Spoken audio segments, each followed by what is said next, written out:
David जासूसी कहानियों के शौकीन थे। वे दिन भर जासूसी मेहुल की किताबें पढ़ते रहते थे। एक दिन जब वो अपनी किताब पढ़ रहे थे तभी कोई अंदर आया। वह डेविड के साथ बहस करने लगा और उसके सिर पर मारकर उसका अपहरण कर लिया। जासूस मेहुल को इसके बारे में सूचित किया जाता है और मेहुल डेविड के घर पहुंचता है। मेहुल को डेविड की किताब में एक नोट मिलता है। नोट को देखने के बाद मेहुल सभी सदस्यों से पूछताछ करता है। पत्नी कहती है कि मैं सुबह से अपने कमरे में हूँ, मैं बाहर नहीं आई तो मुझे कुछ नहीं पता। नौकरानी कहती है कि मैं साहब को चाय देने आई थी पर वो यहाँ नहीं थे और मैंने ही आपको कॉल करके बुलाया है। बेटा कहता है कि मेरा पिताजी से झगड़ा हुआ था इसलिए मैं उनसे बात नहीं करता हूँ, लेकिन मैंने उनका अपहरण नहीं किया है। क्या आप सुराग और तीनों लोगों के बयान को सुनकर बता सकते हैं कि डेविड का अपहरण किसने किया होगा? 10, 9, 8, 7, 6, 5, 4, 3, 2, 1। चलिए इसका उत्तर देखते हैं। नोट में 7, 1, 9 लिखा था। 7 से S, 1 से O और 9 से न को मिलाने से सन होता है, इसीलिए बेटे ने डेविड का अपहरण किया है। श्री चौहान जासूस मेहुल को फोन करके बताते हैं कि आज सुबह उनकी गर्भवती बेटी का अपहरण हो गया था। उन्हें अपहरणकर्ता का फोन आया था और उन्होंने 1 करोड़ रुपए की भारी राशि की मांग की थी और साथ ही उनकी बेटी की फोटो भी भेजी थी, जिसे देखकर मैं बहुत ज्यादा डर गया था और उनके बताए हुए पते पर पैसे देकर आ गया। जब मैं घर वापस आया तो मेरी बेटी घर पर थी और अब वह बिल्कुल सुरक्षित है। जासूस मेहुल भेजी गई फोटो को ध्यान से देखते हैं। क्या आप इस फोटो को देखकर बता सकते हैं कि यह अपहरण असली है या नकली?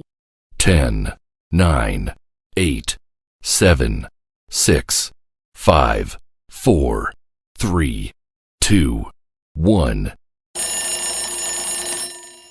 चलिए इसका उत्तर देखते हैं। श्री चौहान ने बताया था कि उनकी बेटी गर्भवती है, पर फोटो वाली लड़की को देखकर तो नहीं लगता कि यह लड़की गर्भवती है। इसका मतलब यह अपहरण नकली था। रियान का अपहरण हो जाता है। वो किसी तरह अपहरणकर्ता की चंगुल से भाग जाता है, पर वो इतना ज्यादा डर जाता है कि किसी को भी कुछ नहीं बताता है। रियान की मां जासूस मेहुल को फोन करके बुलाती है। जासूस मेहुल रियान से जानकारी प्राप्त करने की कोशिश करते हैं, पर रियान कोई जवाब नहीं देता है। रियान जासूस मेहुल को एक पेंटिंग देता है। पेंटिंग को ध्यान से देखते हुए मेहुल 3 लोगों पर संदेह करता है। नौकरानी बताती है कि मैं सब्जियां लेने बाहर गई थी, मुझे कुछ नहीं पता। चित्रकार कहता है कि मैं बाहर वाले कमरे में पेंट कर रहा था, मुझे भी इस बारे में नहीं पता। गार्ड कहता है कि मैं गेट पर खड़ा था। क्या आप इस पेंटिंग को ध्यान से देखते हुए बता सकते हैं कि अपहरणकर्ता कौन है? 10, 9, 8, 7, 6, 5, 4, 3, 2, 1। चलिए इसका उत्तर देखते हैं। चित्रकार के कपड़ों पर भी वही पेंट लगा हुआ है जिस पेंट से रियान ने पेंटिंग बनाई थी। इसका मतलब है कि चित्रकार ने ही रियान का अपहरण किया था। पेरिस में 2 लोगों का अपहरण हो जाता है। पुलिस लगातार उनकी खोज में लगी रहती है, पर 2 महीने के बाद भी पुलिस अपहरणकर्ता तक नहीं पहुंच पाई। इसकी सूचना जासूस मेहुल को दी जाती है और अपहरणकर्ता को पकड़ने के लिए कहा जाता है। जासूस मेहुल पूरे केस को समझता है और सभी सुरागों को जोड़ते हुए एक पुराने घर तक पहुंचता है जहां पर दोनों अपहरण लोगों को रखा गया था।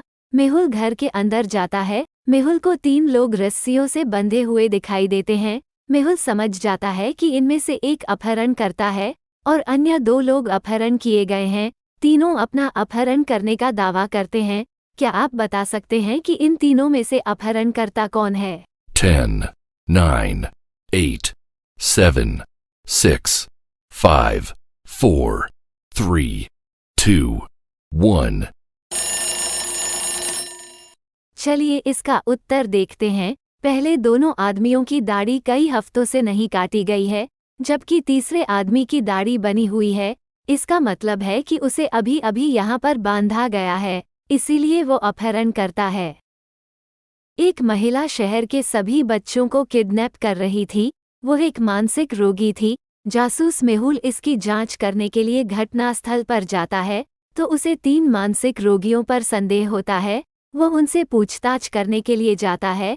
पहली रोगी सारा बताती है कि उसे अंधेरे से बहुत डर लगता है, यही उसका एकमात्र मनोविज्ञान है।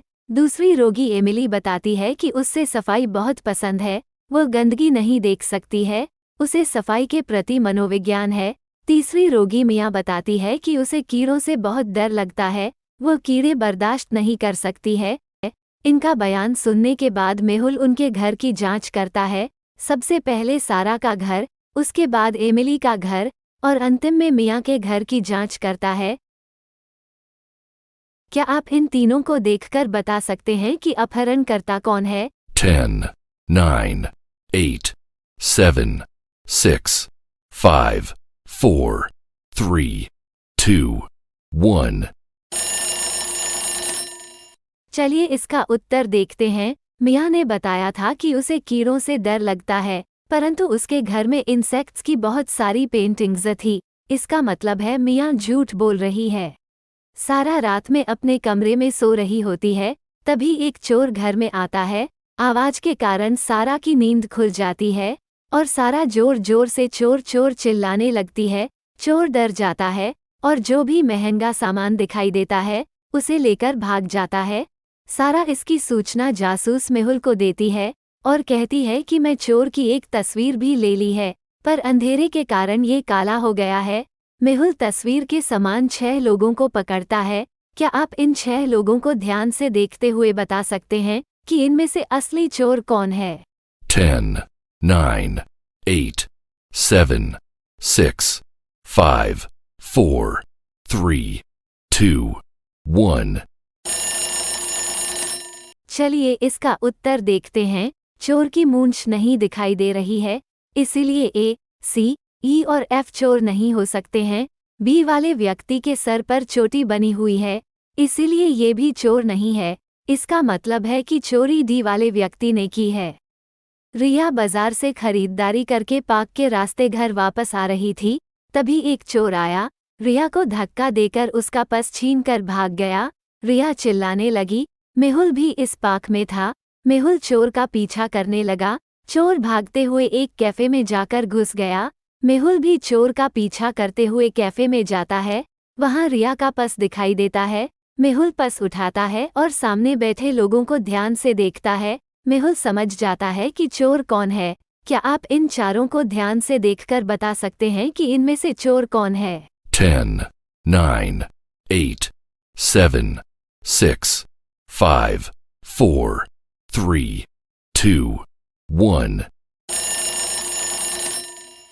चलिए इसका उत्तर देखते हैं। तीसरे व्यक्ति ने न्यूज़पेपर उल्टा पकड़ा है। इसका मतलब है कि उसने अभी अभी जल्दबाजी में न्यूज़पेपर उठाया है, तो वही चोर है।